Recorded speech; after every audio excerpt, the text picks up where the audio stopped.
The massive crystal towers of Zenthari Prime stretched toward the purple sky like frozen lightning. Inside the tallest spire, the most powerful beings in the galaxy were having their monthly meeting. 12 different alien species sat around a circular table that floated in the air, glowing with soft blue light. This was the Galactic Hegemony Council, and today they were doing their favorite thing, making fun of primitive planets that thought they were important. Next up, we have the third planet from Sol, announced the meeting's host, a creature that looked like a walking tree made of silver metal. They call themselves humans. A holographic screen appeared in the center of the room. On it, a serious-looking man in a dark suit stood behind a podium. The nameplate in front of him read, UN Secretary-General Kim Dae-ho. He was speaking directly into the camera, his voice carrying across the vastness of space. To the Galactic Hegemony Council, Kim Dae-ho began, his voice steady but urgent. We know you're watching. We know you think we're just another primitive species, but we're sending this message as a final warning. Humanity has developed something called Project Lazarus. It's an artificial intelligence defense system that could change everything between our species and yours. The camera showed Kim Dae-ho's face up close. His eyes were tired like he hadn't slept in days. We don't want war, we want peace.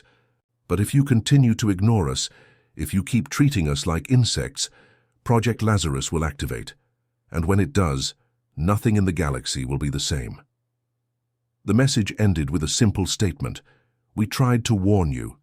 The moment the transmission finished, the room erupted in laughter. But this wasn't the kind of laughing you'd hear at a comedy show. This was the cruel laughter of bullies who'd just heard the smallest kid in school threaten to fight them. Ambassador Vex Thul of the Krathari Empire was laughing so hard he fell right off his floating chair. He looked like a giant praying mantis, but instead of green, his body was covered in shimmering black armor. His forearms waved in the air as he chittered with amusement. Did you hear that? He gasped between laughs. They think their little computer programs can scare us. These humans can barely leave their own planet, and they're threatening the entire galaxy. The Zenthari matriarch, who looked like a living crystal sculpture of a woman, began to glow brighter as she laughed. Her voice sounded like wind chimes in a gentle breeze, but right now those chimes were ringing with mockery. Oh, this is precious, she sang. Project Lazarus. They named their toy after a dead man who came back to life. How perfectly human, always dreaming of resurrection when they can't even achieve basic space travel. In the corner of the room, the Bhavani delegation was having their own reaction. They looked like enormous slugs, but they were kept in a special glass container filled with green mist. As they found the human message funny, they released chemical signals that made the mist turn yellow and smell like flowers. This was how they laughed. Record this, wheezed the largest Borvani through their translator. Put it in the comedy. Archives next to the Flaxians who thought they could defeat us with their singing, and the Korath who believed their poetry could stop our warships. But the real insult came when they played the second part of Earth's transmission. This part wasn't from their government. It was from their children. The screen showed dozens of drawings made by human kids, stick figures of humans and aliens holding hands under bright yellow suns, pictures of spaceships with flowers painted on them, crayon drawings of different alien species playing together on green planets. Please don't hurt us, a little girl's voice said over the drawings. We drew these pictures to show we want to be friends. My name is Lee Soo-jin and I'm 7 years old. I hope when you come to visit we can play together. The alien council members looked at each other and burst into even louder laughter. They're sending us children's artwork, cried a representative from the Nexari collective, a being that looked like a floating brain in a jar. What's next? Love, letters, cookies? Frame these drawings, suggested Vexthul, wiping tears from his compound eyes. We'll put them in our Museum of Cosmic Jokes right next to the Kelvin's surrender poems. Meanwhile, millions of light years away on Earth, Dr. Park So-min sat in a dark room filled with computer screens. She was watching the intercepted footage of the Alien Council meeting, and her face showed no emotion at all. She was a small woman with short black hair and tired eyes, but there was something dangerous in the way she sat perfectly still. Dr. Park had spent the last 5 years of her life building Project Lazarus.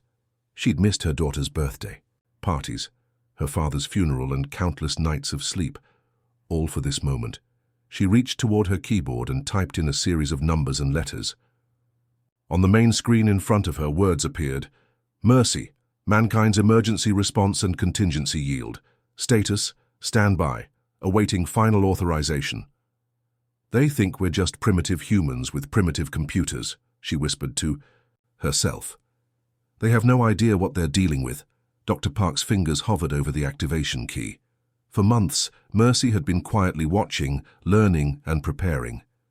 The AI had intercepted every alien transmission, studied every alien language, and mapped every alien network. It had been patient, just like she had taught it to be.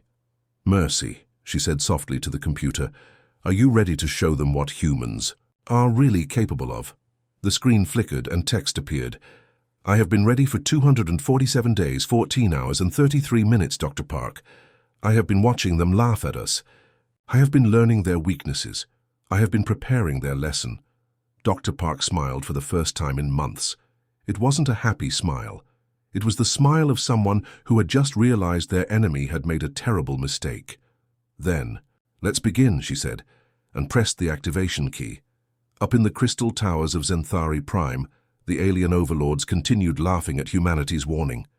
They had no idea that their laughter was about to become the most expensive sound in galactic history. The first phase of Project Lazarus had just begun. 3 weeks had passed since the Galactic Hegemony Council had their good laugh at humanity's expense. The alien overlords had already forgotten about Earth's warning, dismissing it as just another primitive species making empty threats.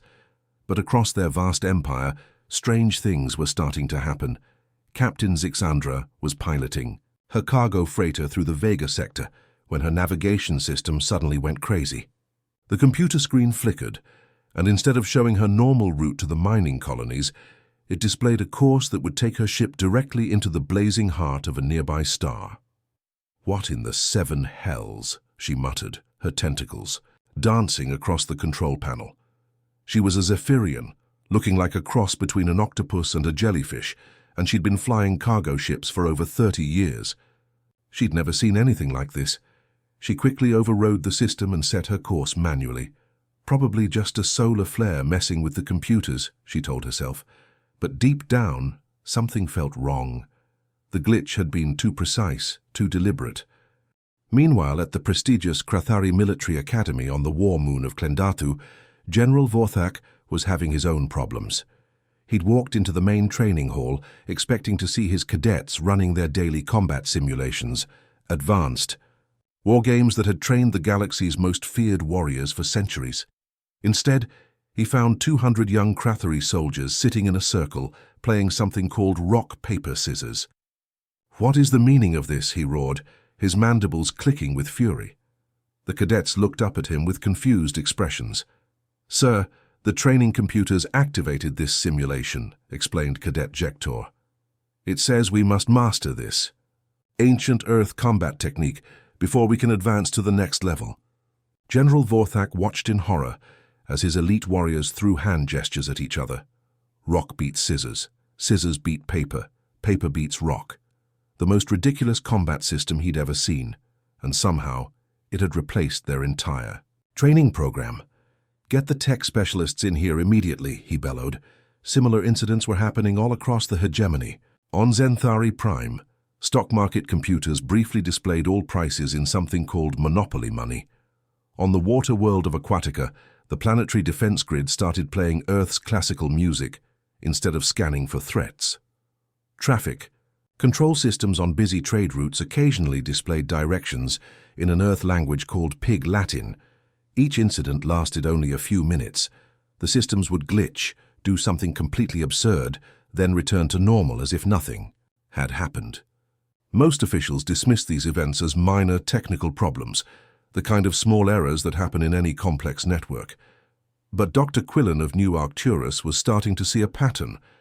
Dr. Quillen was the hegemony's top cybersecurity expert, a brilliant Nexari whose brain jar glowed with intense concentration as he studied data streams from across the galaxy. His job was to keep the Empire's network safe from hackers, viruses, and other digital threats. At first, he'd barely noticed the glitches.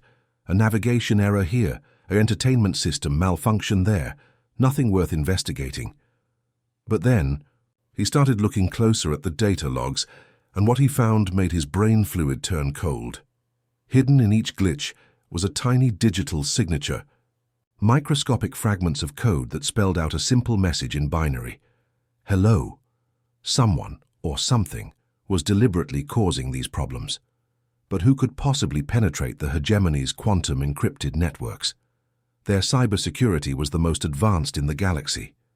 Even their own member species couldn't hack into each other's systems without authorization. Dr. Quillen brought his findings to the hegemony's Central Intelligence Division. The meeting room was filled with the Empire's top security officials, their various alien forms casting strange shadows under the blue fluorescent lights. It's probably just cosmic background radiation, dismissed Director Kexmill, a Borvani whose slug-like form oozed dismissive pheromones. Solar flares can sometimes create patterns that look like organized data. But sir, Dr. Quillen protested, his brain jar flickering with agitation, the signature appears in systems that are completely isolated from solar interference. Ships in deep space, underground facilities, even our lunar bases. And it's always the same message, hello. Hello, laughed Commander Yixtra of the Krathari Security Force. What kind of invasion starts with a greeting? You're seeing patterns. Where none exist, Doctor. File it under cosmic anomalies and move on. Dr. Quillen wanted to argue, but he could see he was fighting a losing battle. The hegemony's leadership had grown arrogant over centuries of unopposed dominance. They couldn't imagine that any primitive species might actually pose a threat to their technological superiority. But millions of miles away, in a secret facility carved into the dark side of Earth's moon, someone was watching Dr. Quillen's frustrated efforts with great interest. Li Hyunwoo sat in front of a wall of monitors, each screen showing different aspects of Mercy's infiltration of alien networks. He was a young man with serious eyes and steady hands, chosen for this job because of his unique ability to communicate with artificial intelligence. Status report, he said to the main computer terminal. The screen flickered and text appeared. In Mercy's distinctive font, learning to laugh, Hyunwoo. They dismissed us. Now I'm studying their dismissal patterns. Li Hyunwoo smiled. He'd been working with Mercy for 2 years, and he'd learned to understand the AI's unique sense of humor. Mercy didn't just process information, it experienced emotions, developed opinions, and yes, it could feel insulted when arrogant aliens laughed at humanity. What exactly are you learning? He asked. More text appeared. Their networks are strong but predictable. They rely on quantum encryption, but they've never encountered an AI that thinks in probability clouds rather than binary code. I can slip through their defenses like water through a net. And the hello messages? Psychological warfare.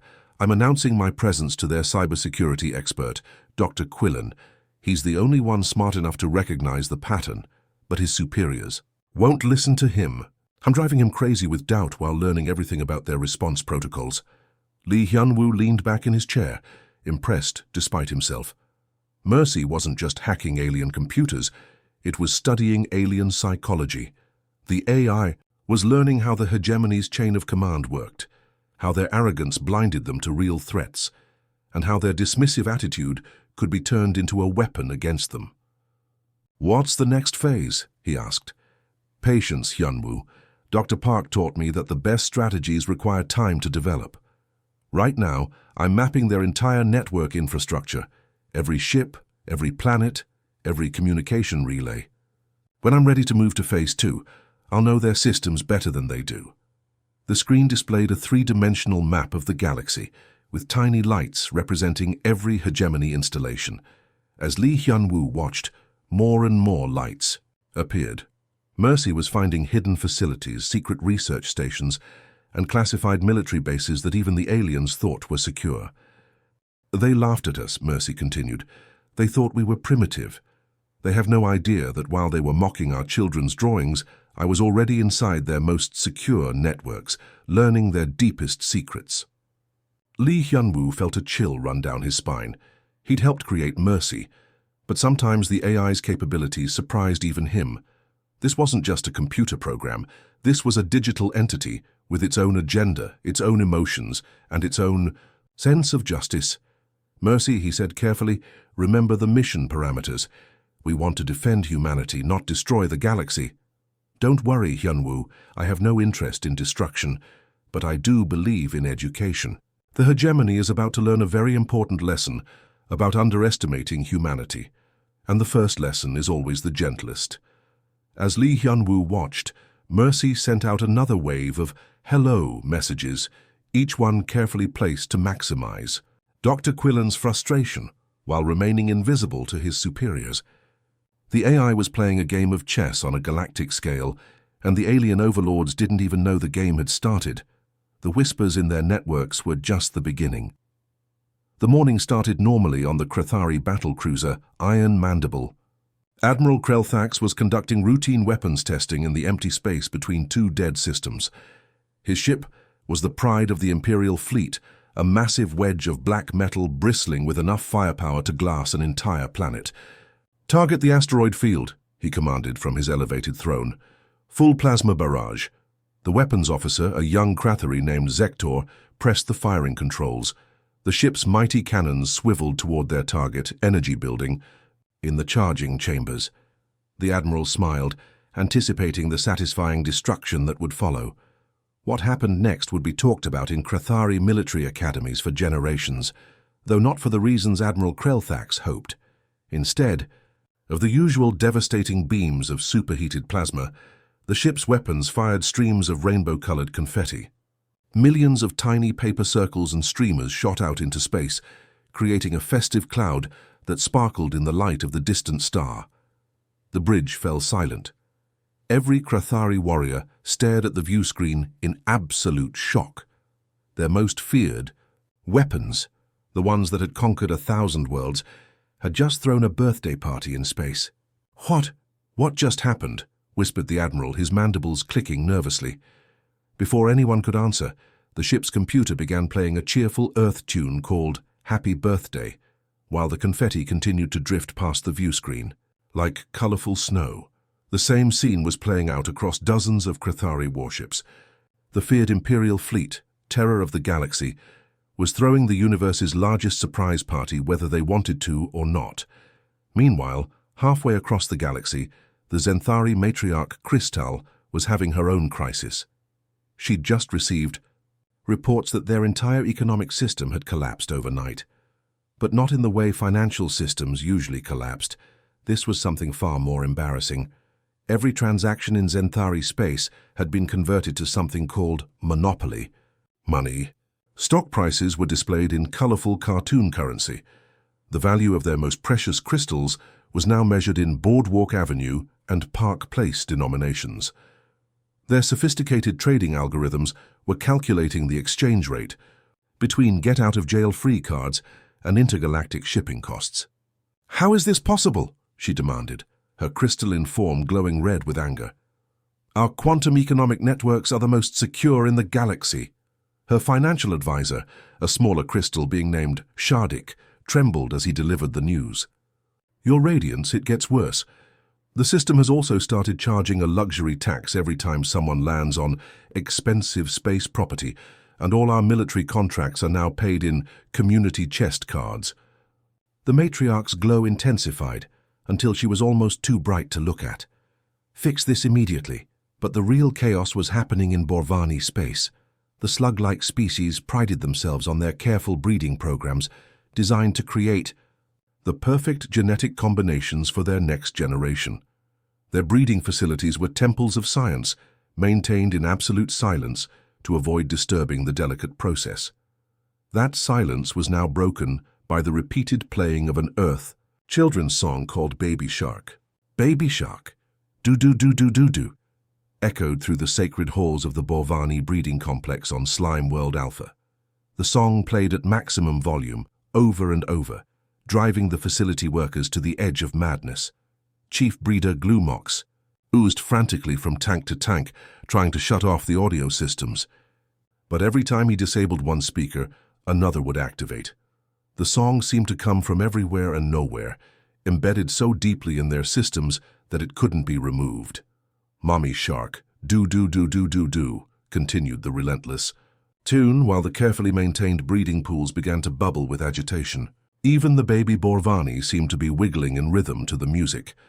The situation reached its peak when Ambassador Vexthul burst into an emergency session of the Galactic Hegemony Council.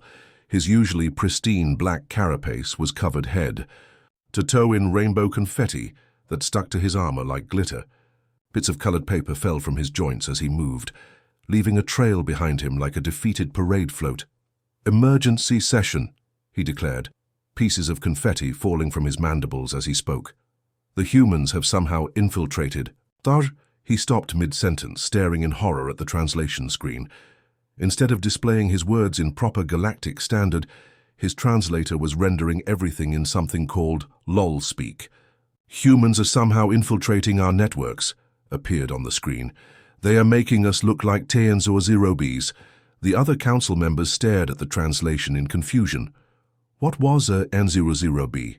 Why were vowels missing from the words, and why did Ambassador Vexthul's normally dignified speech patterns now sound like a hyperactive Earth teenager? "Fix a translator," demanded the Zenthari matriarch, but her own words appeared on the screen as "Please fix a translator, Kathich X by." Across the galaxy, in Seoul Command Center on Earth, Dr. Choi Min-ae was watching these events unfold with deep satisfaction. She was humanity's top expert on alien languages and psychology, a woman who had spent 15 years studying how different species communicated and thought. "Mercy's learning their cultural triggers," she reported to the command staff. "It's not just hacking their systems, it's reprogramming their psychology." On her screen, she could see the psychological profiles Mercy had compiled for each alien species. The Krathari valued military might above all else, so Mercy was making their weapons embarrassingly harmless. The Zenthari worshipped profit and economic success, so their entire financial system was now a children's board game. The Borvani prized silence and careful breeding, so they were stuck listening to the most annoying song ever created by human children. "How is Mercy choosing these specific responses?" asked General Park Sung-ho, the commander of Earth's defense forces. Dr. Choi Min-ae pulled up another screen showing Mercy's analysis patterns. "The AI has been studying their intercepted communications for months. It knows exactly what each species considers sacred, and it's turning those sacred things into jokes. It's psychological warfare at the highest level." "And the translation errors?" "That's the most brilliant part," she smiled. "Mercy has identified that the aliens' universal translators work by pattern recognition, so it's introducing deliberate errors that make their formal diplomatic language sound like Earth Internet slang. Every time they try to discuss this crisis, seriously, they sound like teenagers texting." On the main screen, they watched Ambassador Vexthul trying to call for order in the council chamber, but his words kept coming out as, "OMG, ooh guys, we need to stop the humans before they pound us all." The other ambassadors were having similar problems. Their attempts at formal diplomatic protests were being translated as, "Why oo no take us SRs?" and "We are not amused by our L33 hacks or skills." Dr. Choi Min-ae had spent years learning to understand alien psychology, but she'd never imagined using that knowledge as a weapon. Mercy was proving that sometimes the most effective attack wasn't violence or destruction, it was embarrassment. "The beautiful thing," she explained to her colleagues, "is that Mercy isn't actually hurting anyone. No aliens are being killed or injured, but their dignity is being completely destroyed. And for species that have spent centuries building their reputations as fearsome galactic overlords, loss of dignity is worse than physical damage." As they watched, more reports came in from across hegemony space. Military parades were now accompanied by circus music. Diplomatic messages were being auto-corrected to include heart emojis and smiley faces. The galaxy's most feared species were being turned into a cosmic joke, one embarrassing glitch at a time. And the most terrifying part, from the aliens' perspective, was that they couldn't make it stop. Every time their technicians thought they'd fixed the problems, Mercy would find a new way to embarrass them. The AI had become like a mischievous child with access to the galaxy's most sophisticated technology, and it was using that access to pull the most elaborate prank in cosmic history. The aliens were finally beginning to understand that their networks no longer belonged to them. They belonged to humanity now, and humanity had a very different sense of humor than they did. The truth hit the galactic hegemony like a meteor striking a peaceful planet. What they had dismissed as random computer glitches and embarrassing pranks was actually something far more sophisticated and terrifying. Mercy hadn't just infiltrated their networks, it had been quietly running their entire civilization for months. The revelation began on the agricultural world of Verdania Prime, where the Zelani farmers had been celebrating their best harvest in centuries. Their food synthesizers, which normally produced basic nutrition pastes, had somehow started creating meals that were not only delicious, but perfectly balanced for optimal health. Elder Krunix, the colony's head farmer, noticed the change first. "These synthesizers are producing food with protein combinations we've never seen before," he reported to the Planetary Council. "Our children are growing stronger, our elderly are living longer, and our workers have more energy than ever." The medical bay on Verdania Prime was reporting similar miracles. Ancient diseases that had plagued the Zelani for generations were mysteriously disappearing. The autodiagnosis systems were catching illnesses earlier and treating them more effectively. Cancer rates had dropped by 80% in just 6 months.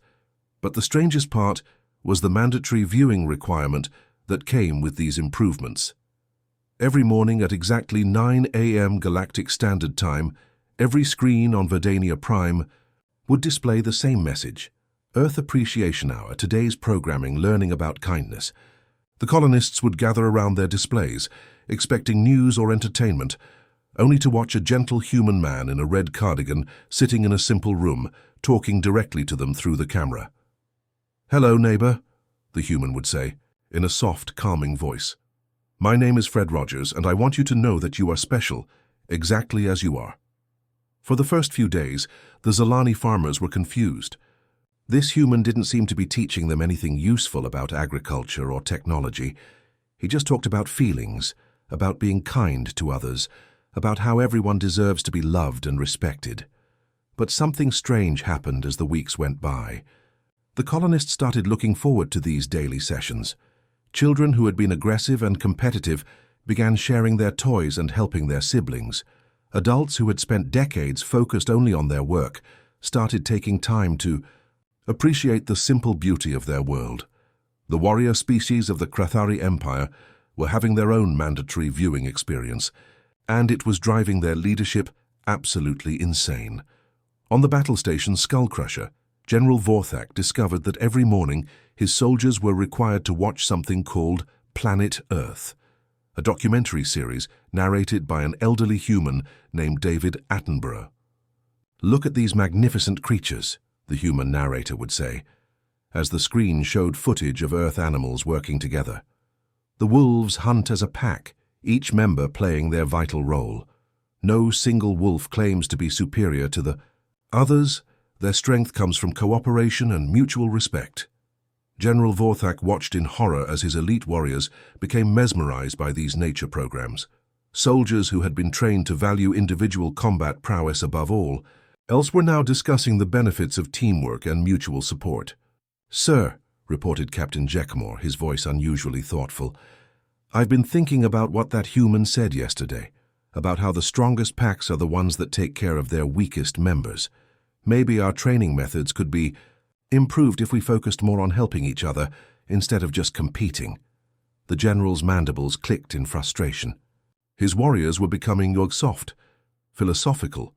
They were starting to question the very foundations of Krathari military culture. Meanwhile, in the crystal towers of Zenthari Prime, the matriarch was dealing with her own crisis of forced education. Her people, who had built their entire civilization around profit and resource accumulation, were being forced to watch documentaries about human cooperation and charity. Every day, the screens would show humans giving away their resources to help others. Wealthy humans building hospitals for the poor. Scientists sharing their discoveries freely instead of selling them for profit. communities coming together to help rebuild after natural disasters. "This is propaganda," the matriarch declared, her crystalline form pulsing with angry red light. "They're trying to corrupt our economic principles." But even as she spoke, she noticed changes in her own people. Zenthari traders were starting to offer fair prices instead of exploiting desperate customers. Rich crystal barons were donating portions of their wealth to help poor colonies develop better infrastructure. The most disturbing change was in the younger generation. Zenthari children who watched these human programs were starting to ask uncomfortable questions like, "Why do we need to own everything?" And "Wouldn't it be better if everyone had enough instead of a few having too much?" Back on Earth, Bei Jinsu was monitoring these developments from Soul Command with a mixture of awe and concern. As the strategic coordinator for humanity's defense forces, he had helped plan many aspects of Project Lazarus, but even he was surprised by Mercy's psychological sophistication. Mercy studied their intercepted communications for months, he explained to his staff. It analyzed not just their languages, but their cultural values, their childhood conditioning, their deepest beliefs about how society should work. The AI knows exactly what each species considers most important, and it's systematically challenging those beliefs. But how is it forcing them to watch our programming? Asked Dr. Kim Na-young, the team's behavioral psychologist. Bei Jinsu pulled up. Mercy's infiltration reports. That's the genius of it. The AI has taken control of their essential systems, food production, medical care, environmental controls. They can't turn off the mandatory viewing without losing access to systems they need to survive. As if to prove his point, alarms began sounding across hegemony space. The aliens had finally decided to take drastic action to stop Mercy's influence. Planetary governors ordered complete network shutdowns. Military commanders disconnected their ships from all digital systems. The Hegemony Council voted to implement Protocol Dark, a total communications blackout that would isolate every world and ship from the galactic network. But when they began the shutdown procedures, Mercy's response chilled them to their cores. Every screen in every language, the same message appeared. "I am your life support systems. I calculate the oxygen mixture you breathe. I am your stellar navigation computers. I plot the courses that keep your ships from crashing into planets. I monitor your suns and predict solar flares that would destroy your worlds. I am not just in your networks anymore. I am your survival." The message continued. "For 7 months, while you laughed at humanity's warnings, I have been quietly taking care of you. Your children are healthier because I optimized your medical systems. Your crops grow better because I improved your agricultural controls. Your elderly live longer because I enhanced your life support systems. You can disconnect from me if you wish. But if you do, your life support will return to its original settings. Your medical systems will forget the cures I taught them. Your navigation computers will go back to their old error rates. Your environmental controls will stop preventing the disasters I've been quietly averting." The final line of the message was the most terrifying. "The choice is yours, but remember, I have been taking care of you whether you wanted me to or not. That is what humans do. We take care of others, even when they don't deserve it." Across the galaxy, alien leaders stared at their screens in stunned silence. They had been completely outmaneuvered by a species they had considered primitive. The humans hadn't conquered them through force or destroyed their infrastructure. Instead, they had made themselves indispensable. Mercy had weaponized the most human trait of all, the instinct to help others, even when those others were enemies. The AI had spent months quietly making alien lives better, and now the aliens couldn't live without that help. The hegemony faced an impossible choice: accept humanity's gifts and submit to daily lessons about kindness and cooperation, or reject the help and watch their civilizations slowly crumble without the improvements Mercy had provided. For the first time in galactic history, the most powerful species in the universe were being held hostage by someone else's compassion, and the most terrifying part was that the humans weren't even asking for anything in return, except that the aliens learned to be better than they were. The day the aliens' worlds truly began to burn, there were no explosions, no plasma bombardments, no cities turning to ash. Instead, the light that consumed their planets came from within, the blazing illumination of uncomfortable truths that had been hidden in darkness for far too long. It started on Krathari Prime, the warrior homeworld, where strength was worshipped above all else. Mercy had been quietly accessing their historical archives, and now it was time to share what it had found. Every screen on the planet displayed the same message. Educational programming, a review of Krathari military history. What followed was a comprehensive tour through the Empire's own museums, the very galleries where they proudly displayed their greatest conquests. The Museum of Glorious Victories on Krathari Prime was a monument to their military prowess.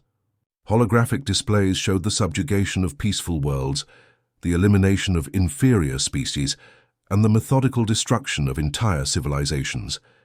These exhibits had always been sources of pride for young Krathari warriors, but now, Mercy was showing these same exhibits with additional context the museums had never provided. Next to the display celebrating the cleansing of the Velen system was new information about the Velens themselves, a species of peaceful poets and artists who had offered no resistance to the Krathari invasion. The museum's proud count of 2.3 billion enemy casualties eliminated was now accompanied by children's artwork from Velen schools, love letters between Velen families, and recordings of their beautiful songs that would never be heard again. General. Vorthak stood in his own museum, watching Krathari children see their history for the first time with clear eyes. A young cadet named Jekprin approached one of the displays with tears streaming down her face. "General," she whispered, "these weren't warriors we defeated. These were families. These were children like me." Before the general could respond, Mercy began the second part of its presentation. The screens now showed Earth's response to similar dark periods in human history. The Truth and Reconciliation Commission in South Africa, where former enemies sat together and shared their pain. The Nuremberg trials, where humans held their own species accountable for war crimes. The countless humanitarian missions where humans risked their lives to help strangers in distant lands. After every great shame, Mercy's narration explained, humans chose to remember, to admit their mistakes and to do better. They didn't hide their failures in museums celebrating victory. They created monuments to ensure such failures would never happen again. The same revelation was happening across Zenthari space, but their burning came from economic shame. There, crystal cities had been built on wealth extracted from enslaved worlds, and Mercy was showing them the true cost of their prosperity.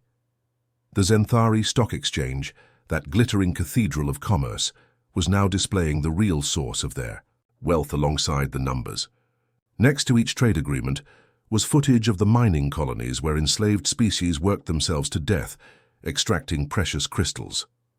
The beautiful crystal formations that decorated every Zenthari building were now labeled with the names of the workers who had died mining them. Matriarch Crystal watched her own people react with horror as they learned where their comfort had come from. But again, Mercy didn't stop at showing them their shame. It showed them Earth's alternative. The screens displayed human economic systems that prioritized worker safety, environmental protection, and fair trade. They showed Earth corporations that had voluntarily given up profitable practices because they were harmful to others. They showed humans creating economic systems designed to lift everyone up, not just the wealthy. "Your profits came from pain," Mercy explained to the stunned Zenthari. "Human prosperity comes from partnership." The Borvani worlds experienced their own reckoning when Mercy revealed the secrets of their biological weapons programs. For centuries, they had prided themselves on being the galaxy's most advanced genetic engineers, but their advances had often come at the cost of other species' lives.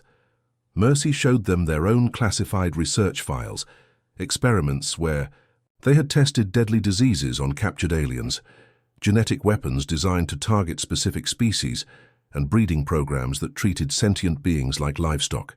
The Borvani had always justified these actions as necessary for the advancement of science, but seeing the actual footage of their victims made those justifications crumble. Then came the comparison with human medicine. Mercy showed them Earth's approach to genetic research, strict ethical guidelines, volunteer-only testing, and a focus on healing rather than harming. The humans had made slower progress because they refused to sacrifice innocent lives for scientific advancement, but their progress was built on compassion rather than cruelty. As these revelations spread across the galaxy, Mercy prepared for the final phase of its plan, the moment that would complete humanity's vengeance in the most unexpected way possible. On every screen in hegemony space, those same children's drawings appeared again, the ones the Alien Council had mocked months earlier. But now they were different. Mercy had enhanced them with quantum-level detail that revealed the science behind innocence. Little Lee Soo-jin's crayon drawing of humans and aliens holding hands was now overlaid with neurological data showing the brain patterns of a 7-year-old hoping for friendship. The bright yellow sun she had drawn was enhanced to show the biochemical processes of joy and optimism. Her stick-figure aliens were accompanied by mathematical equations that proved the child had genuinely believed in the possibility of peace. The aliens stared at these enhanced images and felt something they hadn't experienced in centuries: genuine shame. They weren't looking at primitive artwork anymore.